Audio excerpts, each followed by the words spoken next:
Boa. Então você tava lá no Pernambuco em pé. Isso. Na vitória da Reconquista. Isso. Quais são os nomes lá que o pessoal... Esse meme chegou até lá, o pessoal falava sobre isso? Então, a gente tinha um medo de falar muito sobre isso e ser expulso do curso, né? Então a gente fazia meio que era mais entre os alunos, né? A gente conversava sobre isso. Mas assim, cara, de zoeira, eles se zoam muito, inclusive, os portugueses, os que eu conheci, pelo menos, né? Então, tipo, os professores mesmo se zoavam, né? Falavam que eles sabiam da piadinha que tinha dos brasileiros com eles, assim, e tudo. E até ele falou que eu fui logo na semana que teve o apagão, né? Vocês estão ligados lá, teve um apagão em Portugal e na Espanha, e acho que na França também. E aí o professor zoou, tipo, que como acabou a energia, né? Os portugueses que estavam na escada rolante ficaram presos lá até voltar a energia, né? Eles não conseguiram sair da escada rolante. Mas, mano, uma coisa que é bizarra é, por exemplo, eles são muito literais. Então. Eu ia perguntar isso, porque o pessoal fala isso mesmo. Como que é lá? Então, eu fui conhecer. Eu gosto de futebol, né? Pra quem acompanha o Cinelegos há mais tempo, eu já citei algumas vezes. E aí eu quis conhecer os estádios, né? E aí um deles, que é o Avalade, que é o time do Sporting, né? Que foi campeão português ontem. E ele é o estádio que o Cristiano Ronaldo começou a jogar futebol, né? Então eu falei, pô, preciso conhecer esse estádio, né? Aí eu cheguei na recepção, né? E perguntei, pô, em qual portão começa o tour, né? Pra eu fazer, eu quero fazer o tour aqui do estádio, onde que eu tenho que ir? Ela falou, tem que ir no portão 12. Aí beleza, eu saí. E aí, tipo, o portão 12 era do outro lado quase do estádio. Mas beleza, fui andando até lá. Cheguei no portão 12 e tava trancado. Falei, ué. Aí eu voltei. Falei, não tinha que ir no portão 12 pra fazer o tour, né? Ela, exatamente, mas hoje não tem. Ah, eu falei, tá bom, então. Muito obrigado por ter informado isso antes, né? Sua vagabunda. Mas, não, isso é cozice. Não, mas os comediantes falam sobre isso. Você fala pra eles, você pode ver pra mim se tem uma coca? Sim, eu posso. E é isso. Acabou, é isso mesmo. acabou, Eles não vai assim. ver, não fala nada. Sim, eu posso ver. O primeiro dia do curso, pro dia antes do curso, no dia da chegada, a gente teve um jantar ali, mas não foi um jantar, foi uns negocinho pra comer, tipo, salgadinho, esse tipo de coisa assim, sabe? E aí a gente tava com fome ainda, a gente resolveu ir numa hamburgueria, né? E aí um dos caras que estavam lá com a gente, e aí ele perguntou pro cara, né? Pô, que tipo de carne é essa, né? Qual corte, né, que é essa carne? E o cara falou, de vaca. Foda-se. Foi isso a resposta dele. Ele não falou, será peito, será o que? É de vaca. Ok. Então, Ok. assim, eles são muito literais, assim. Mano, tem hora que dá um pouco de raiva, assim. Eu acho que foi um stand-up do Afonso Padilha que eu escutei, que ele perguntou sobre alguma coisa que tinha na padaria, falou, ou no restaurante, enfim. Acho que era bacalhau, eles estavam falando sobre bacalhau. Sim. O bacalhau daqui é bom? É bom. E hoje tá sendo fresquinho, ele tá gostoso? Hoje não tá gostoso, não. Hoje tá ruim. Pode ir no outro restaurante, vai estar melhor. Ah, tá bom, então. Aí levantou e foi pro outro restaurante. Caramba, isso... Não, o que é foda é que nem, por exemplo, tem muitas coisas que mudam o nome, né?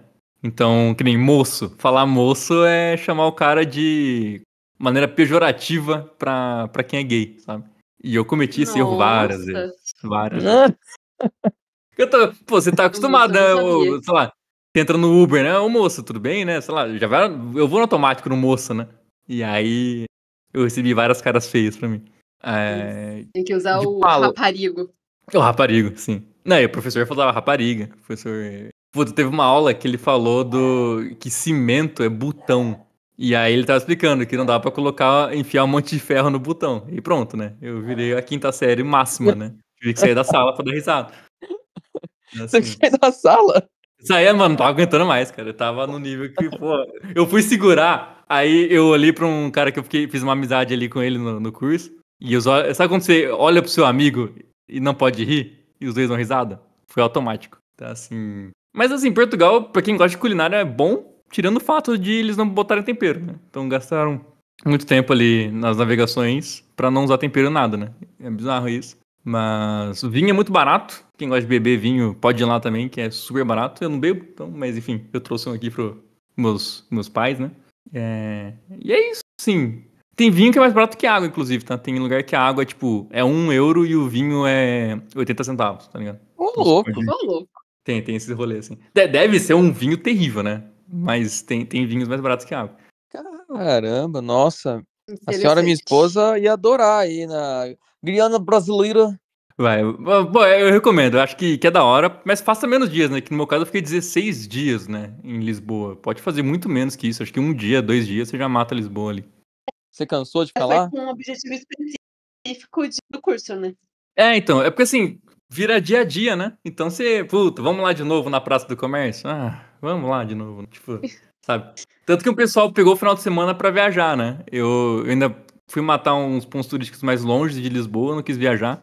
Até pra segurar um pouco de euro também, né? Mas o pessoal pegou pra viajar, porque é realmente Lisboa ali, você pega um dia inteiro, né? Um dia completo ali, 2 dias completos fazendo passeio, você mata muita coisa. Cara, eu adorei seus stories.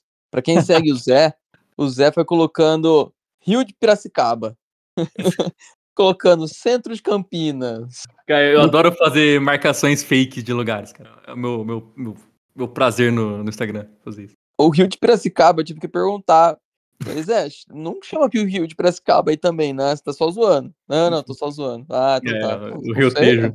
Vai que. Não, Piracicaba. Eu sei que lá tem uma rua, não é em Lisboa, infelizmente, que eu gostaria muito de ter ido até lá, que é a Rua do Caralho.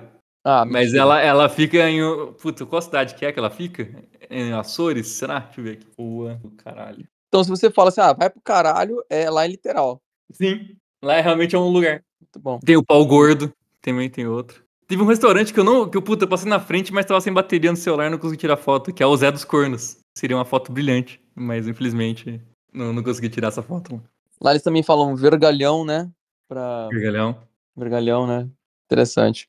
Falando sobre viagens, sobre outros países, falando sobre a Europa. Países europeus.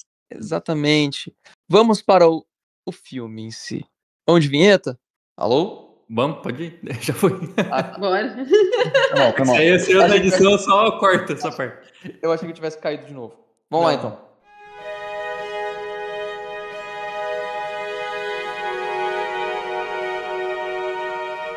Olá, estamos começando mais um Cine Leigos, o podcast de leigos para leigos, sempre falando o que é que tem de bom para assistir.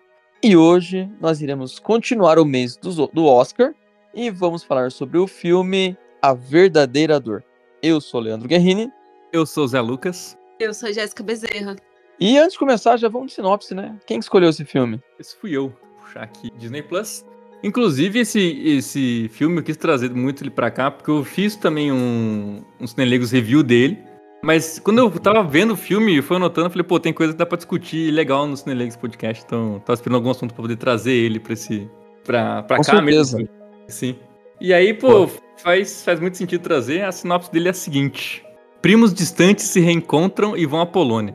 E tensões surgem acerca da história da família. Ponto final. Disney Plus sempre muito sucinto. Um filme que também tem 1h30, né? Isso já é um ponto muito positivo pra ele. Sim. Sim. Passa muito rápido, essa 1h30. Sim, eu sei que tava concorrendo ao Oscar, mas ganhou algum Oscar esse filme? Pra mim, o Oscar mais roubado da história. Kieran ganhou. Sim. Pra mim, o maior erro dessa premiação foi esse Oscar, tá? Por quê? Porque pra mim, o Kieran Culkin, ele não é coadjuvante do filme. Adjuvante. Ele é protagonista. Não. Uhum. Então, assim, ele ganhou um Oscar de melhor ator coadjuvante, mas pra mim não é, sabe? O filme, tipo, os dois. Ele é até mais protagonista do que o David. Bom, vamos lá. Esse filme ele foi escrito e dirigido pelo ator que faz o David, que é o Jesse... Esqueci o nome dele. Jesse Eisenberg. Esse mesmo. E ele fez esse filme, ele escreveu imaginando ele sendo o personagem do Benji. Só que aí no meio do processo ele falou, não, melhor não ser eu. E ele aparentemente não conhecia nada, nenhum trabalho do irmão do Macaulay Culkin, como chama? Kieran, difícil de falar. Kieran Culkin. E ele encontrou com esse ator e ele falou, cara, esse papel é pra você. E acertou em cheio. Ele nunca assistiu o Succession, né? Não. Então, ele acertou em cheio, porque eu não consigo imaginar o Jesse sendo o Benji. Não consigo imaginar. O Benji é um personagem super extrovertido, que fala com as pessoas com facilidade, que olha para as pessoas e consegue entender que a pessoa tá triste, consegue se colocar no lugar das pessoas, ele é uma pessoa que todo mundo gosta e não gosta ao mesmo tempo, uma pessoa que de qualquer forma ela alegra o lugar. Mas é o oposto do ator, do Jesse, é o oposto dele, e o Jesse foi perfeito, caiu com uma luva o personagem David pra ele, que é uma pessoa introvertida, uma pessoa que não fica bem no meio de galera, é uma pessoa que no meio das outras pessoas fica apagada. E até eles têm essa fala, né, uma cena mais pro fim do filme, né, que ele tá os dois conversando lá em cima do prédio, que o David fala pro Benji, né, que ele queria chegar e iluminar o lugar como o Benji faz, né. Isso eu achei uma frase bem, bem da hora do filme, né. Sim. Sim. Eu gostei do filme por ser personagens muito complexos e muito reais, assim. Porque, tipo, os dois se admiram muito. Então, eles entendem as diferenças, eles se admiram por sua família e pela vida que eles tiveram quando eles eram mais jovens. E meio que pela personalidade um do outro também. Porque eu entendo, tipo, o Benji é essa pessoa realmente, tipo, carismática, extrovertida, que, tipo, vira o centro das atenções quando ele tá no ambiente, porque ele vai cativando todo mundo. E o Jesse admira isso. Só que muito da tristeza, porque ele tem esse lado, mas ele tem um lado, tipo, de sofrimento, que vem no nome do filme também, tipo, a verdadeira dor. Porque ele tem esse lado. E nessa tristeza dele, muito do que ele sente falta é da presença do primo na vida dele.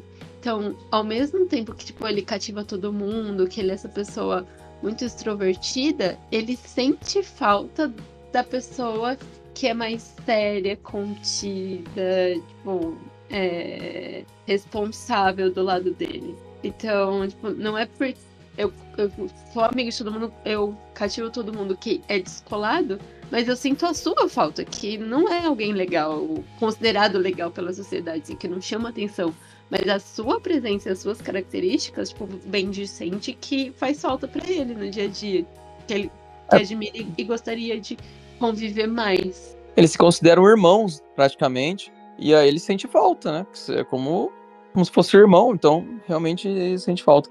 Mas esse personagem, o Benji, eu lembrei, assim, do Robin Williams. Não sei se realmente tem a ver, mas eu acho que o Robin Williams era uma pessoa muito, muito extrovertida também, pelo que eu vejo nos filmes, nas entrevistas. Era uma pessoa fácil de se relacionar e que escondia uma dor interna também. Assim, ele tinha depressão, né?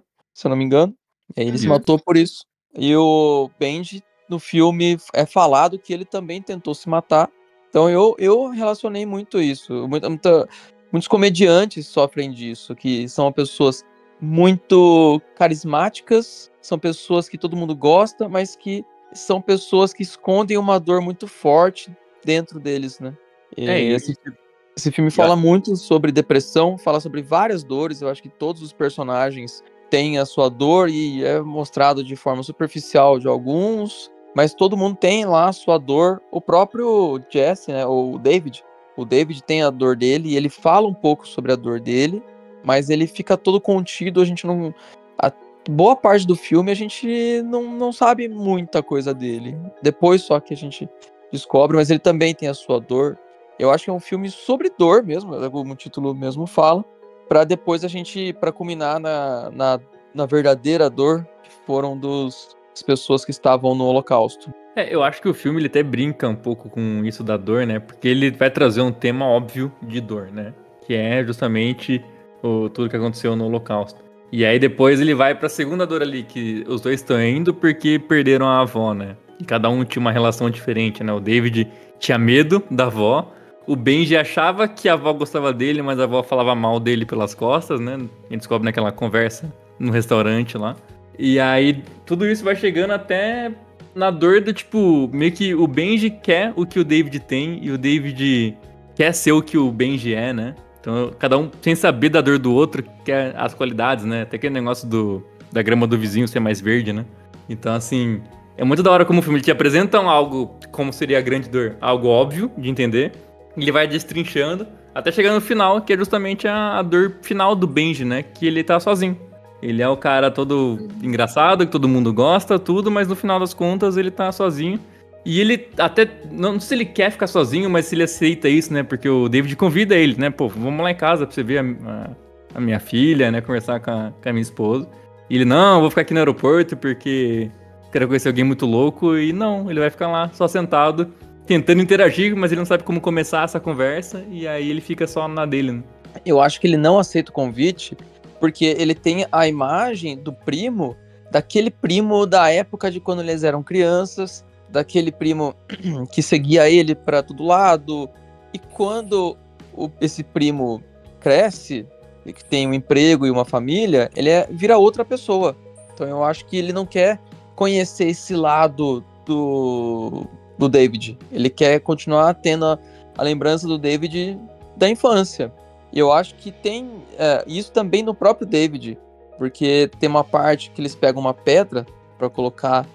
No filme, eles colocam uma pedra em cima de túmulos para mostrar assim: nós estivemos aqui, para falar para a pessoa morta que eu passei aqui e lembrei de você. E aí coloca uma pedra em cima do túmulo. E eles vão tentar fazer isso com a avó, só que não dá certo, e leva a pedra embora. E o o David tá com a pedra no bolso, e antes de entrar em casa, ele tira a pedra e coloca a pedra do lado de fora da casa, aí ele entra na casa. A meu ver, pelo que eu entendi, isso é um simbolismo para deixar tudo que eu vivenciei, toda a parada que eu tenho com o Benji, vou largar aqui para fora, aqui dentro eu sou pai de família, sou trabalhador, sou uma outra pessoa. Essa é a interpretação que eu tive, não sei se todo mundo pensou assim também. Eu fiquei naquela de talvez encerrar o ciclo da viagem, né? Eu não sei se ele também deixou o Benji pra trás, mas acho que você explicando agora fez sentido pra mim também, de ser mais ou menos isso, né? Porque assim, eles né, se gostam, até tem aquele discurso do David lá no jantar que ele gosta e odeia, né? Ele ama muito o Benji, mas ele também odeia muito estar com o Benji. Então, pode ser que depois daquilo eles nunca mais vão se ver, sabe? Algo assim. O filme deixa até meio aberto isso, já que o Benji recusou os convites do David, né? Então pode ser algo que a história evolua nesse sentido, né?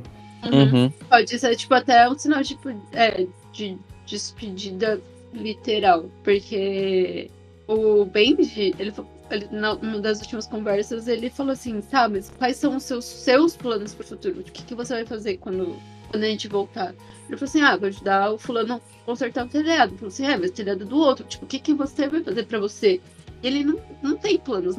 A viagem, foi pra meio que terminar o processo de luto da avó, mas não foi uma viagem transformadora de vida, de reaproximação. Eles fizeram a viagem, voltaram e cada um vai voltar pra sua vida.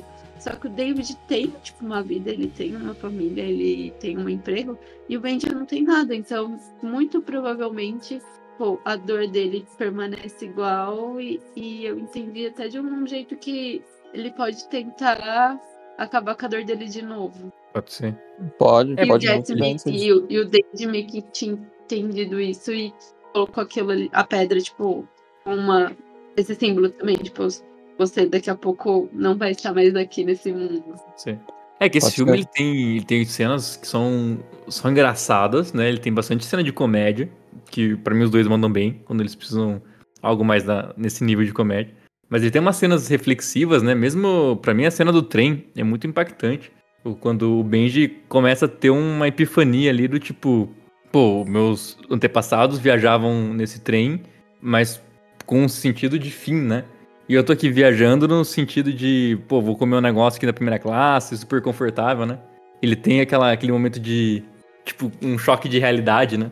Então, assim, esse momento eu acho muito da hora do filme, mesmo os momentos que mostram o campo de concentração, né? Que o Benji não faz nenhum apontamento, não fala nada, né? Todo lugar que eles param, o Benji ou começa algum discurso, ou, sei lá, reclama de alguma coisa, ele não. Ali no campo de concentração, ele só aceita que você assim, ele só vive o momento e no final ele tá chorando copiosamente, né? É bem da hora a cena, bem escrita também. Gente, Porque, um tipo, parênteses.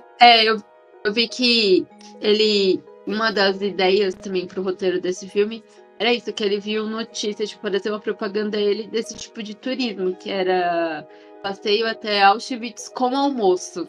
Então é o turismo da desgraça, assim. É uma crítica para esse tipo de evento, de entretenimento que acontece no mundo. Sim.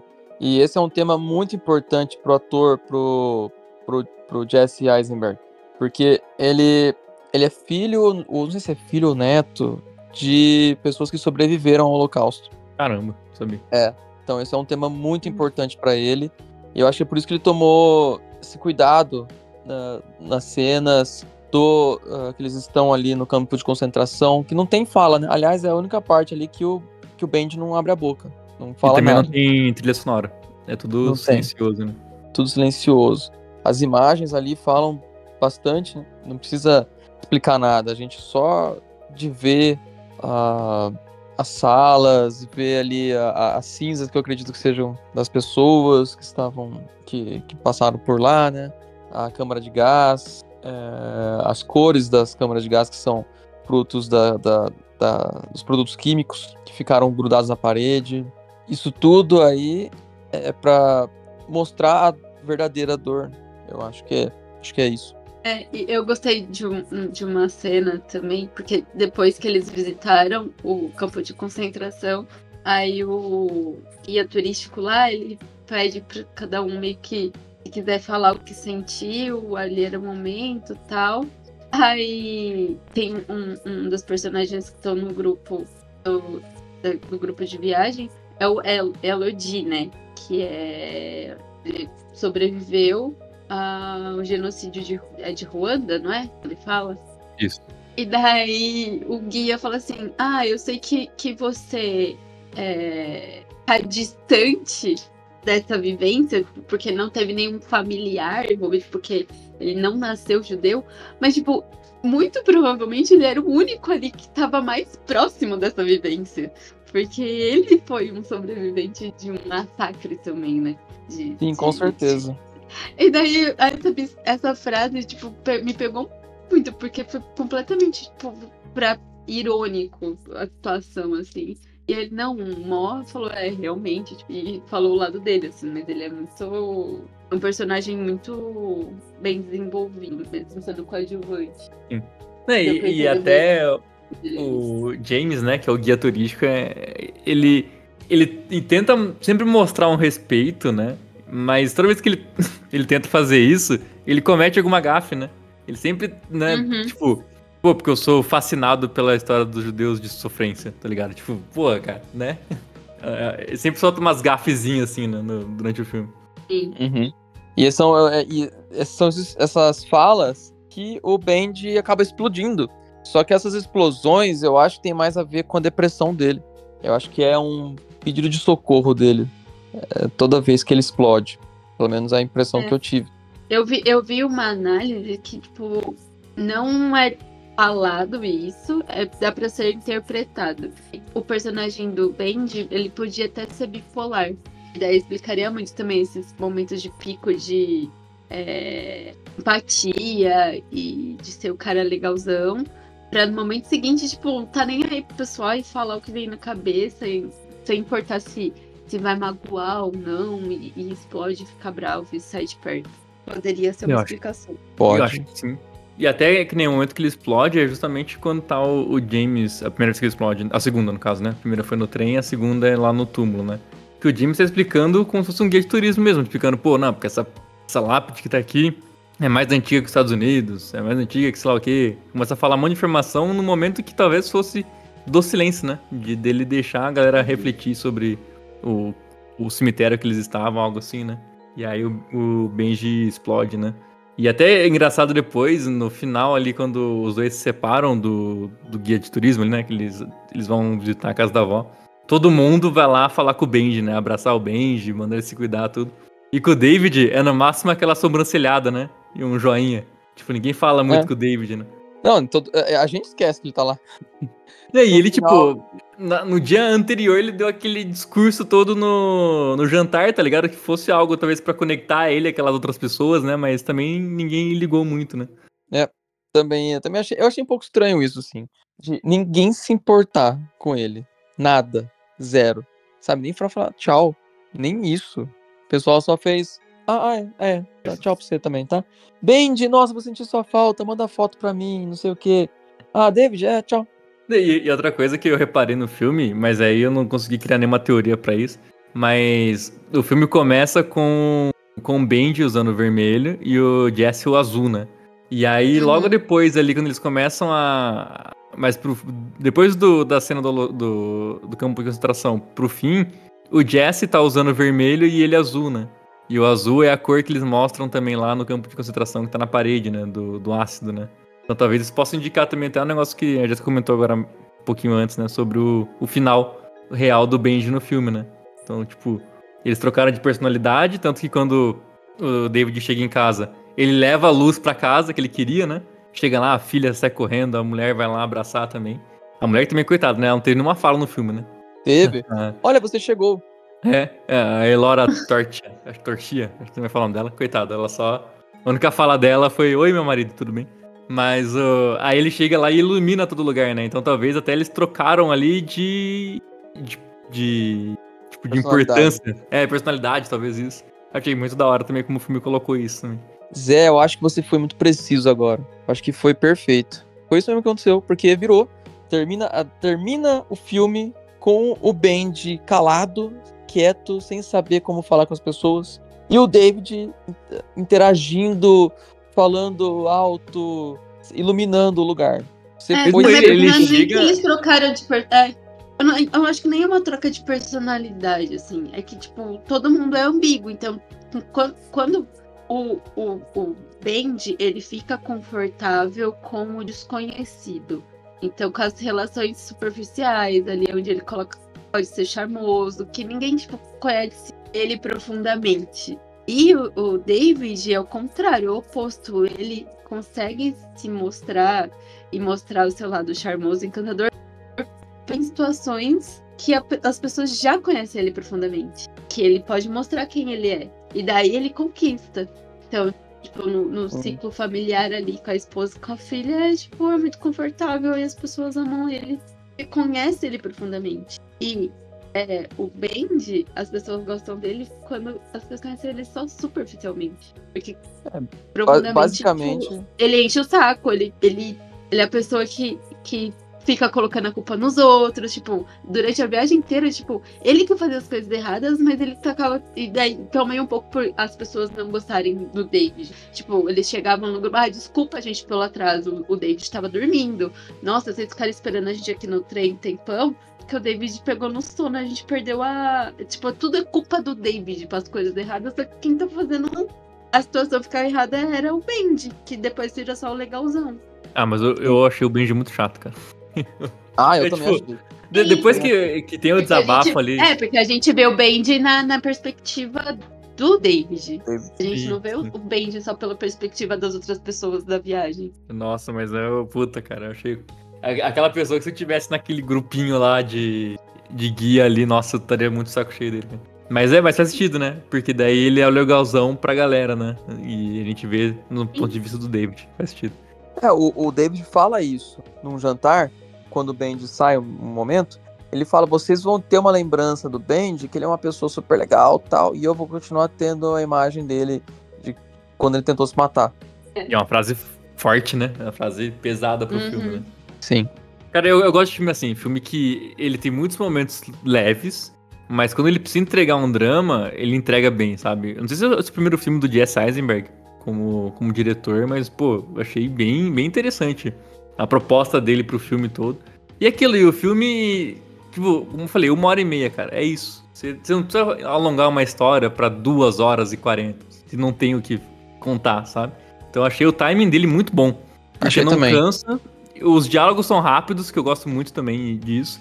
E o filme entrega uma história muito boa, cara, em 1h30. Eu acho que, pô, isso é maravilhoso. Que tem filme que a gente vê que tem uma hora e 50, 2 horas. A gente já até falou aqui nos Cinelegos alguns desses. Que, tipo, você fala, pô, pra quê? Não tem história pra tudo isso, né? Exatamente, esse filme tem o tempo que precisa. E você falou que começa leve, eu acho que não é leve a palavra. Eu acho que a gente vai conhecendo o Bendy, que nem todo mundo lá do grupo vai conhecendo. No começo a gente vai achando, pô, esse cara é muito legal. E aí depois você vai notando algumas peculiaridades dele, que ele tá ali super contente, feliz, de repente ele, do nada ele fecha a cara. E aí ele continua a viagem, aí de repente tem uma explosão, e a gente vai percebendo, vai tendo o olhar que o David tem. Que nem a Jéssica falou, que ele, no interior, ele com as pessoas que ele mais conhece, ele é de outra maneira. E a gente vai conhecendo esse Bendy de uma maneira mais íntima, como o David conhece. Então por isso que a gente vai deixando de gostar dele. Faz sentido. Eu fui até olhar aqui, ó, o Jesse Eisenberg tem outro filme que ele dirigiu, mas eu nunca ouvi falar desse filme. Chama Quando Você Terminar de Salvar o Mundo. Então, que também tem 1 hora e 28, olha aí, excelente. Então, quem quiser conhecer, não vi esse filme ainda. Exatamente, pô, maravilhoso. É o tempo Disney. As animações da Disney todas têm 1h30. Então é maravilhoso, não tem erro. Eu não sabia que esse cara era diretor também. Eu achei que ele era só ator. Mas ele não, tem 2 filmes, tá? Então, né, uma carreira também muito longa. Começando. Pô, mas esse filme aqui foi pro Oscar, cara. Teve premiação, o ator coadjuvante ganhou de melhor ator coadjuvante. Eu acho que ele já começou com tudo. Sim. E eu descobri que vai ter um Truque de Mestre 3, por algum motivo. Tem aqui, ele vai atuar em 2025. Tem uma continuação aí com o Jesse Eisenberg. Vai, infelizmente vai ter. Parênteses aqui. Esse filme aí eu assisti, eu achei ele muito bom. Assisti de novo, aí eu achei mais ou menos. Aí eu fui assistir o 2. O 2 eu achei horroroso. E não tô acreditando que vai ter o 3. Enfim, é isso. Eu só vi o primeiro, não vi a continuação do Truque de Mestre. Nossa, não assistam. Primeiro também. Ai, por favor, não assistam. É um favor que vocês fazem pra vocês mesmos. Ele não só é ruim, ele piora o primeiro filme. Porra, é verdade. Mas o segundo que tem a cena que eles têm que passar a carta pelo detector de metal lá, que direto aparecia no TikTok, no Instagram, essa cena. Ixi, não sei, não lembro. Eu sei que tem até essa cena que viralizou pra caramba, e eu lembro do que o filme não ser tão bom. Então eu nunca vi o segundo. Tem o Harry Potter, inclusive, no segundo, né? Tem. Cara, Daniel Radcliffe, cara, eu acho ele um ator excelente. Eu adoro as coisas que ele faz. Ele é um cara que tem um timing de comédia muito bom. Mas ele só tá no filme, esse do Truque de Mestre, pra fazer um trocadilho aí. Porque ele era o cara mágico e agora ele tá no mundo de mágicos e não é mágico. Entendeu? Só um trocadilho ruim. Só um trocadilho muito ruim. Se vocês querem assistir um filme bom com ele, assistam... Harry Potter. Não. Um filme que ele é uma pessoa que tá morta. Ele passa o filme todo... O cadáver para sobreviver, não é? Isso, esse aí. Assistam esse filme. Tem vários filmes. E sobre filme de comédia dele, tem um filme interativo no Netflix, que é da... Como é que chama mesmo aquela personagem? Kim... Caramba, uma série de comédia. Peraí, que eu vou pesquisar aqui agora, peraí. Ao vivo. Unbreakable Kim Schmidt? Isso, esse mesmo. Aí tem o filme interativo no Netflix. E o Daniel Radcliffe faz esse filme, e ele é perfeito pro papel. Ele é tão perfeito que parece que ele participa da série toda, mas não, ele só participa desse filme, desse especial. Só que ele tem uma química ali com os atores à volta dele que parece que ele tava lá na série desde sempre. E ele não tá. Então, se vocês querem ver comédia com ele, veja esse filme interativo. Enfim. Legal. Bora de nota? Pode ser. Bora. Eu posso começar dando nota já, porque eu acho que esse filme... Não? Eu sou o último? É, porque você que escolheu o filme. Ah, verdade. Eu posso começar, então. Bora.